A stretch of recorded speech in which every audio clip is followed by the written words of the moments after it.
Assalamualaikum warahmatullahi wabarakatuh. Perkenalkan, nama saya Dara Nakela Ivani. Saya akan menjawab pertanyaan tentang kuis. Yang pertama, saya akan menjawab. Teknologi hadir menjadi sebagian hidup manusia dewasa ini. Manusia seolah-olah tidak bisa berfungsi tanpa ponsel cerdas, tablet, dan komputer yang merupakan alat-alat produk teknologi modern. Berbagai aspek keseharian, mulai dari bekerja, belanja, belajar, hingga mencari informasi, semuanya yang dilakukan untuk bantuan teknologi. Dalam waktu yang singkat, teknologi telah meledak di pasaran dan penggunanya semakin meningkat drastis, bahkan hingga membuat banyak orang yang tidak dapat hidup tanpanya. Untuk memahami bagaimana manusia meninggalkan zaman kegelapan yang sebenarnya belum lama berselang ke tempat yang penuh dengan teknologi seperti sekarang ini. Pasti untuk memahami berbagai proses perkembangan teknologi yang berlangsung. Tujuannya, mendorong perkembangan teknologi ini. Semua teknologi lahir dari sebuah tujuan. Misalnya, mesin pencari diciptakan untuk memilih sejumlah besar data online. Dalam setiap perkembangan, teknologi baru menghubungkan teknologi yang ada menciptakan sesuatu yang lebih baik dari sebelumnya digunakan. Dalam hal ini berlangsungnya hingga saat sekarang ini. Dengan kecepatan kilat evolusi teknologi, tidak heran banyak orang yang melintas berjuang dan mengikuti agar tidak ketinggalan. Melihat perkembangan dari tahun 1990-an, internet adalah komoditas baru yang belum bisa diakses oleh semua khalayak. Untungnya, karena semakin banyak orang yang menemukan nilai dan manfaat adanya internet, teknologi ini dilintasi dengan perkembangan sedemikian rupa sehingga menjadi seperti saat sekarang ini.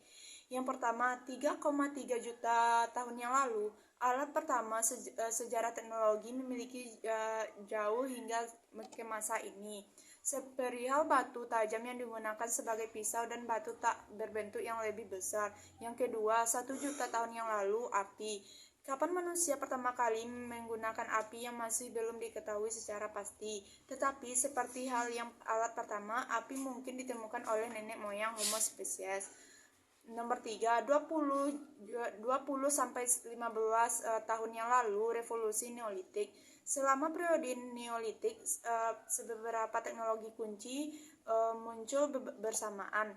Manusia berpindah dari pendapatan makanan dan berburu menjadi pendapatan yang melalui pertanian. Nomor 4, 6000 irigasi. Sistem irigasi pertama muncul kira-kira selama bersamaan dengan lembah sungai Tigris. Yang kelima, 4000 berlayar. Kapal layar pertama digunakan di Sungai Nil karena Sungai Nil tidak memberi ruang sebanyak laut yang berlayar dan bebas. Nomor 6, 1200 yaitu besi. Sekitar waktu itu, produksi besi menjadi meluas karena logam ini menggantikan dengan perunggu. Nomor 7, 850 bubuk mesin. Para alkemis Cina menemukan bubuk mesin sehingga hasil dari pencurian mereka akan obat-obat menjamu dengan dapat memperpanjang hidup.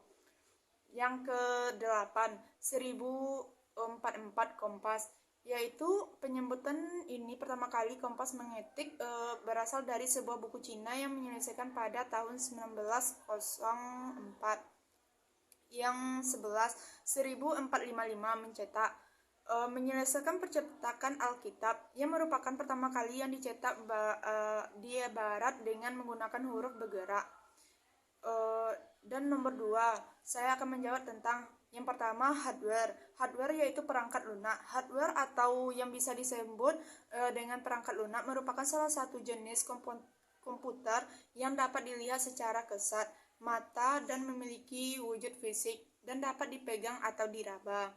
Perangkat keras komputer ini juga dibedakan menjadi 4 bagian. Yang pertama, input, output, prosesi, dan strong defeat. Contoh komponen komputer yaitu keyboard. Yang pertama, keyboard merupakan perangkat keras pada komputer yang berfungsi sebagai komponen input. Dengan kata lain, adalah suatu alat yang berfungsi sebagai alat untuk memuaskan data berupa huruf, angka, dan simbol. Nomor 2, mouse. Mouse adalah perangkat lunak keras yang bertindak sebagai komponen input yang menerima input dari penggunanya. Karena bentuk fisik yang dimiliki hampir sama seperti tikus, maka tidak heran kita dinamakan dengan mouse. Jika Anda perhatikan, mouse juga dilengkapi dengan tombol seperti klik kanan membuat menu dan klik kiri untuk memilih menu. Mouse juga memiliki tombol scroll dan memiliki sensor yang menggunakan cross yang ke atas dan ke bawah. Yang ketiga, handphone, mikrofon atau handphone yang berfungsi untuk membantu suara Anda dapat terdengar jelas dari lawan jenis, yang berfungsi untuk mendengar suara yang telah diproses dalam komputer tersebut. Yang keempat, touchpad. Touchpad adalah merupakan salah satu jenis perangkat keras yang terdiri dari papan yang dilapisi sensor khusus, yang berfungsi untuk mendeteksi gerakan dari jari Anda. Biasanya ditemukan pada laptop sebagai pengganti mouse. Biasanya touchpad yang digunakan pada komputer adalah jenis touchpad kabel dan menggunakan kabel. Yang kelima yaitu joystick, merupakan salah satu perangkat input komputer yang biasanya digunakan untuk memudahkan Anda ketik bermain games karena bentuknya seperti tuas dan mudah digerak ke arah-arahnya. Yang keenam, LeakPen. LeakPen adalah pada satu jenis hardware yang tidak asing untuk para desainer grafik. Perangkat ini biasanya digunakan untuk memudahkan mereka menuangkan ide-ide mereka dengan menulis atau menggambarkan karya mereka pada komputer mereka. Yang ketujuh, printer. Printer adalah salah satu perangkat keras yang berfungsi sebagai komponen keluar atau output. Perangkat ini dirancang untuk menampilkan data dalam format cetak baik keras maupun kertas, gambaran atau grafik. Selain memiliki kemampuan untuk menghasilkan dokumen secara cetak, printer juga memiliki fitur lainnya, seperti pemindahan dokumen, kemampuan transaksi data. Jenis printer banyak ditemui di pasaran. Yang kedelapan, monitor. Monitor adalah jenis perangkat keras yang bertindak sebagai komponen keluar. Monitor juga dikenal sebagai layar komputer. Layar ini digunakan untuk menampilkan hasil pengolahan data dan format grafik. Perangkat ini memainkan peran yang sangat penting. Tanpa monitor, Anda tidak dapat mengamati perangkat lainnya. Yang kesembilan, scanner. Scanner adalah salah satu komponen input pada sebuah komputer, sebuah alat yang dapat digunakan sebagai pemindah atau alat yang menduplikasikan dokumen atau objek secara digital dan penyimpanan pada komputer Anda. Scanner hadir dalam berbagai bentuk, jenis, dan format. Pemasaran adalah scanner drum, scanner flatbed, flame scanner. Yang ke-10, pengerasan suara atau speaker. Speaker adalah perangkat keras yang bertindak sebagai komponen output. Speaker juga dapat memberi output dari CPU dalam bentuk suara atau audio. Yang ke-11 yaitu RAM. RAM adalah jenis perangkat keras komputer yang digunakan sebagai media penyimpanan. Sesuai dengan namanya, random berarti acak. RAM digunakan sebagai penyedia penyimpanan, tetapi memori bersifat sementara dan acak. Selain itu, RAM juga dapat diakses jika komputer dihidupkan saja. RAM bekerja ketika sebuah instruksi dari prosesor. RAM yang tinggi juga dapat mempercepat proses loading data, program, dan akses. Oleh karena itu, disarankan jika Anda memiliki komputer memiliki RAM yang tinggi, beberapa RAM yang digunakannya. Yang ke-12, power supply. Kita pernah menggunakan itu. Power ini adalah perangkat keras yang memiliki kemampuan untuk menyuplai data atau tegangan pada komponen komputer. Tujuannya yaitu untuk mengubah arus bolak-balik menjadi arus searah. Saat ini beberapa jenis supply yang digunakan, misalnya power slide. Yang ke-13 yaitu mainboard adalah yang dikatakan salah satu komponen utama bagi sebuah komputer, karena di dalamnya terdapat output sistem, RAM, dan lain-lain. Secara sederhana, mungkin secara komponen penting komputer untuk saling terhubung dengan komputer lain. Yang ke-14, prosesor. Prosesor adalah salah satu komponen yang berfungsi sebagai otak yang sebuah komputer, di mana jenis perangkat keras ini bertugas dengan prosesor segala instruksi yang Anda ketahui. Saat membeli komputer, hal pertama kali yang kita lihat yaitu prosesor 32 bit. Yang ke-15, headset. Ia adalah perangkat keras yang memiliki bentuk fisik seperti kipas yang terbuat dari tembaga. Berfungsi utama yaitu sebenarnya kipas adalah umumnya untuk memberikan suhu dan prosesor, sehingga kinerja prosesor menjadi lebih stabil. Yang nomor 3, saya akan menjelaskan tentang jawabannya.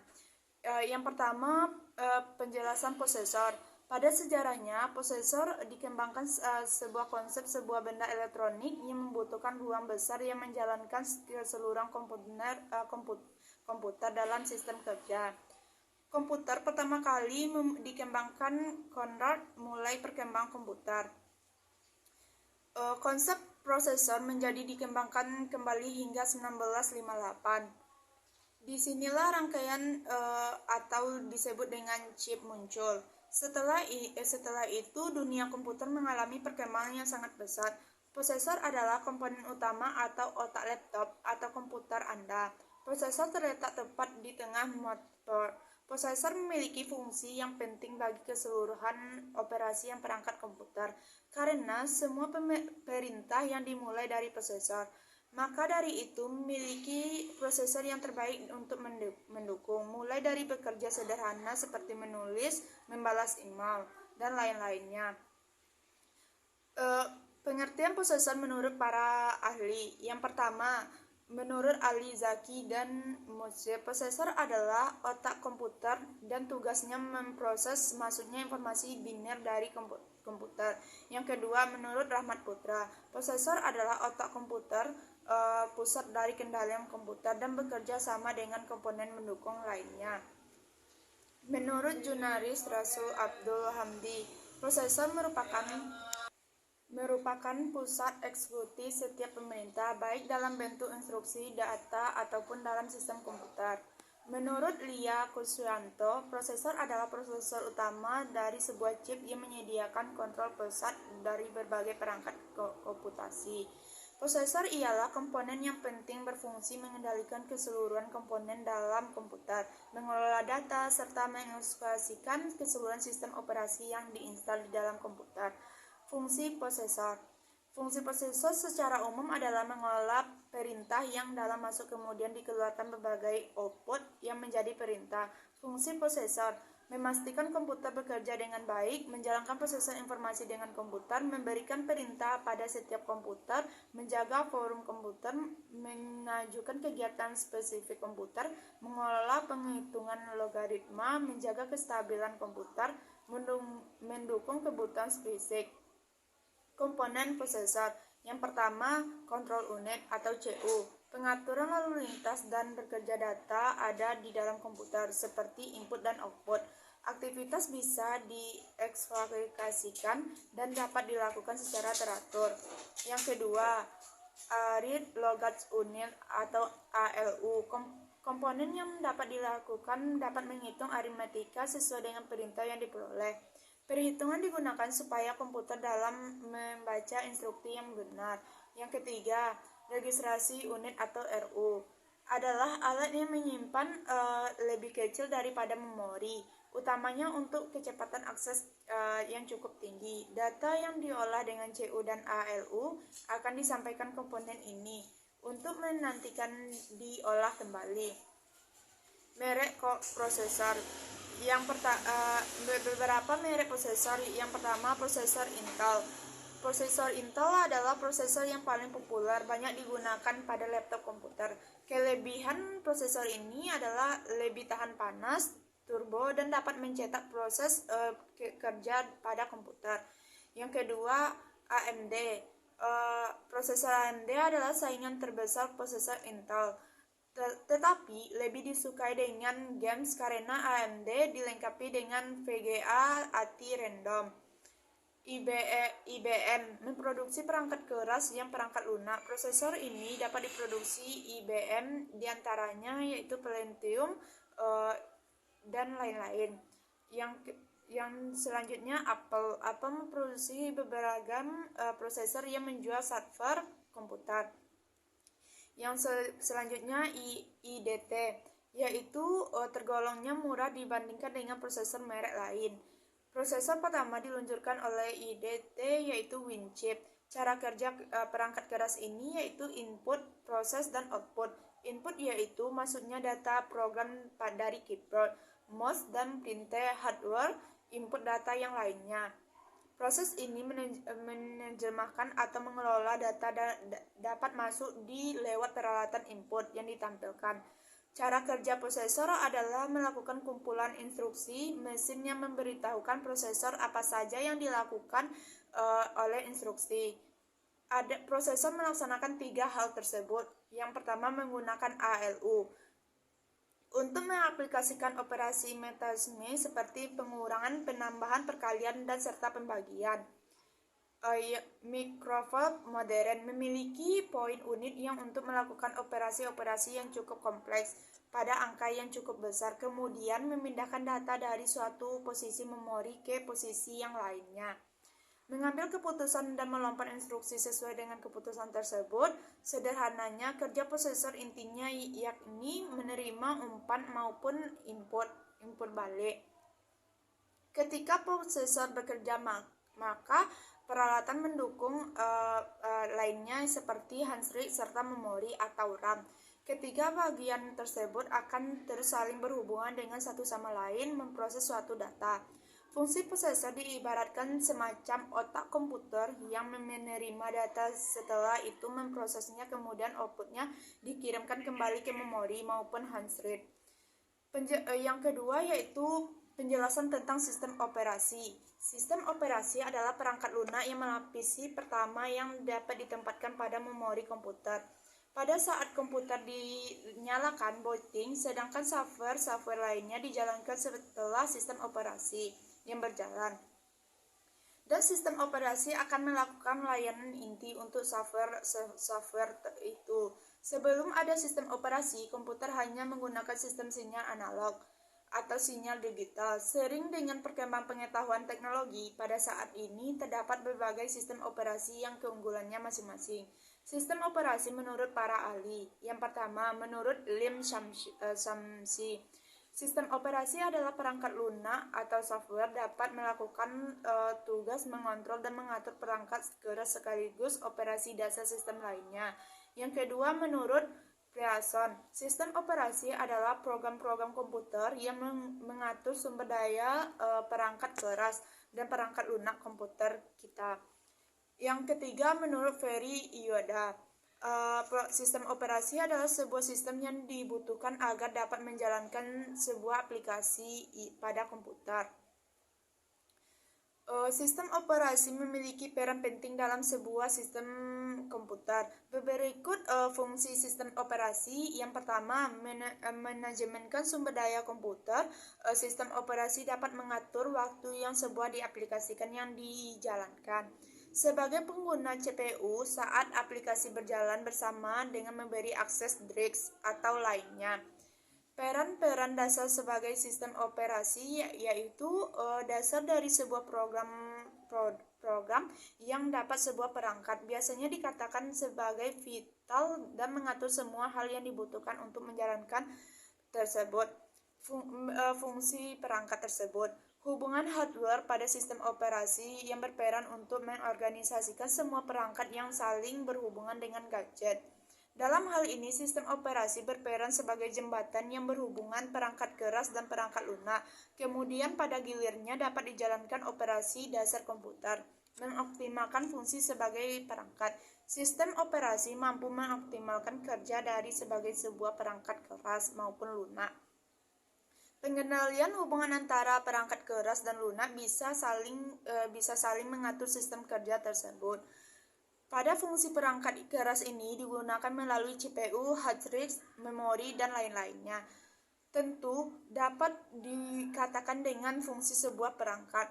Fungsi utama sistem operasi ini adalah mengatur semua browser, hardware, dan software yaitu dapat kedua jenis komponen tersebut. Jenis-jenis operasi komputer yaitu yang pertama sistem operasi strat-alone. Pada sistem operasi ini dapat digunakan single user maupun multi user. Contohnya sistem operasi strat-alone adalah Microsoft Windows, Linux, dan Mac OS. Yang kedua sistem operasi Live CD. Hanya butuh perangkat RAM yang dapat terdapat menginstal secara permanen komputer untuk menjalankan sistem operasi ini karena ukuran yang lebih kecil. Sistem operasi XBAR ini dia dinamakan ditanam karena komputer tidak bisa sendirinya memiliki fungsi khusus seperti spesifik khusus. Contohnya sistem operasi ATMER. Yang selanjutnya sistem operasi jaringan. Sistem operasi jaringan khusus menangani keperluan jaringan komputer. Beberapa layanan ditangani oleh sistem jaringan tersebut. Cara kerja sistem operasi. Untuk lebih jelasnya, cara kerjanya yaitu nama perangkat yang berperan sebagai yang ada di dalamnya. Namun kita harus mengetahui hubungan dengan perangkat lainnya. Perangkat lunak untuk menyimpan data.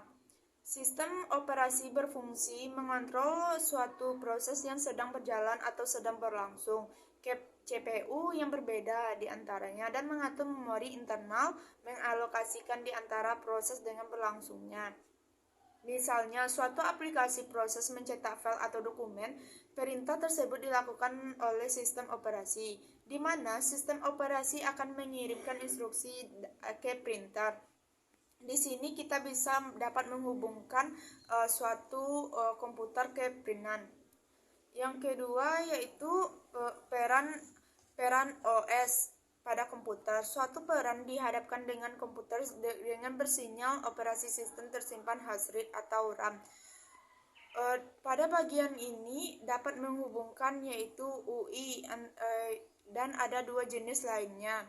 CLI merupakan hal yang membentuk teks, GUI merupakan sel berbentuk grafik, dan fungsi keduanya yaitu digunakan tercepat dengan mengoperasikan. GUI yaitu digunakan untuk permudah penggunaan user atau mengoperasikan suatu komputer. Nomor 4 saya akan menjelaskan pertanyaannya. Yang registrasi memori merupakan jenis memori di mana kecepatan asal yang paling cepat memori dapat dengan pada CPU atau prosesor. Contohnya, register data, register alamat, stack, dan point register. Yang kedua, cache memori. Memori berkapasitas terbatas, berkecepatan tinggi yang lebih mahal, dan memori utama. Channel memori ini diantaranya memori utama registrasi proses, berfungsi agar pemrosesan tidak berlangsung mengacu pada memori utama. RAM RED RAM, sebuah memori kecepatan nilai tinggi yang digunakan untuk mengandung prosesor dan Pretium. Yang keempat, tipe RED RAM menggunakan slot. REIMM merupakan slot yang dikembangkan oleh perusahaan Rambus, memiliki karakteristik maupun berjalan pada skala. Yang kelima, saya akan menjelaskan kesimpulan pada minggu kemarin. Pada kelompok pertama, jaringan komputer merupakan solusi yang berkebutuhan manusia dalam mengakses data. Hal ini terjamin dengan meningkatnya penggunaan jaringan komputer baik maupun kecil maupun besar. Penggunaan jasa ini tidak terbatas hanya terhalang tentu saja, akan tetapi keseluruhan kalangan penggunaan komputer. Jaringan komputer memberikan sisi baik maupun buruk. Salah satunya sisi baik adanya mengefisienkan penggunaan record atau percepatan waktu pengaksesan. Akan tetapi ada dampak negatif yang dilakukan oleh orang tidak bertanggung jawab seperti pencurian data oleh pada hacker. Untuk mengembalikan keuntungan pribadi, mengakses situs-situs pembobolan, rekening, dan kejadian lainnya. Pada kelompok 2, saya dapat simpulannya yaitu internet adalah suatu situs yang sangat penting pada bidang ekonomi, tetapi di dalamnya kepentingan terdapat dampak positif dan dampak negatif, dan internet juga macam-macam jenisnya. Peran internet berbagai bidang ekonomi yaitu bisa memperluas jaringan, mempermudah pemasaran, dan membantu pemudahan menjalankan suatu barang bidang ekonomi tersebut. Dalam penerapan internet dalam bidang ekonomi ini juga memperkecil biaya operasi dan dapat memproses transaksi mudah dengan cari informasi pada bisnis tersebut. Jadi, intinya penerapan internet pada bidang ekonomi sangat bermanfaat sekali, tetapi juga terlalu lebih dalam menggunakan ini karena banyaknya dampak-dampak negatif. Pada kelompok 3, dapat disimpulkan bahwa kecerdasan di bagian kedua yaitu kecerdasan alami dan kecerdasan buatan. Melalui manusia cerdas, buatan dapat diciptakan sebagai hingga menghasilkan suatu kecanggihan yang luar biasa, terutama dalam aktivitas kehidupan manusia. Untuk manusia, khususnya mahasiswa, diharapkan mampu mengembangkan potensi, keterampilan, dan kreativitas pada bidang kecerdasan. Saya akan menyimpulkan pada kelompok 4. Teknologi informasi ikut mewarnai dunia perbankan. Kehadiran sistem online yang ditangani oleh teknologi komputer, teknologi komunikasi, mungkin nasabah mengambil uang dari cabang ke cabang di mana saja. Pada perkembangan ini, sistem ini juga dilengkapi dengan sistem ATM dan harus tergantung pada oleh jam kerja bank. Ekspansi ATM dapat dilakukan dengan membuat ATM bersama dengan kemungkinan nasabah. Sebuah bank bisa mengambil pada ATM memiliki bank lainnya. Tidak puas dengan model pelayanan seperti ini, pihak juga mengembangkan layanan pada telepon. Saya akan merangkumkan kelompok 5. Ekonomi digital merupakan sebuah fenomena sosial yang mempengaruhi sistem ekonomi, di mana fenomena tersebut mempunyai karakteristik sebagai ruangan intelijen, meliputi informasi berbagai akses, instruksi, dan kapasitas informasi pemasaran. Ada beberapa karakteristik digital ekonomi. Yang pertama, adanya internet global, selalu aktif, berbasis data langsung, dan dapat dilacak. Keuangan, budidaya, pariwisata, dan ekonomi kreatif, pertanian, dan agronomisme.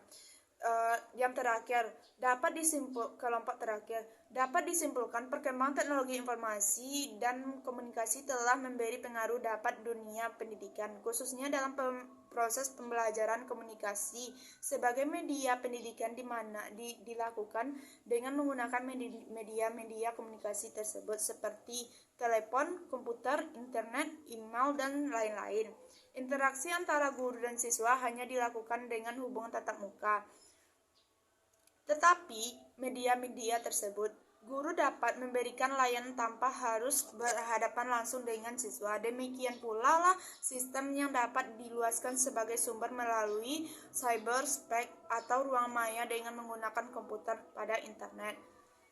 Hanya itu yang dapat saya sampaikan. Mohon maaf apabila ada kesalahan kata. Wabillahi taufiq wal hidayah. Wassalamualaikum warahmatullahi wabarakatuh.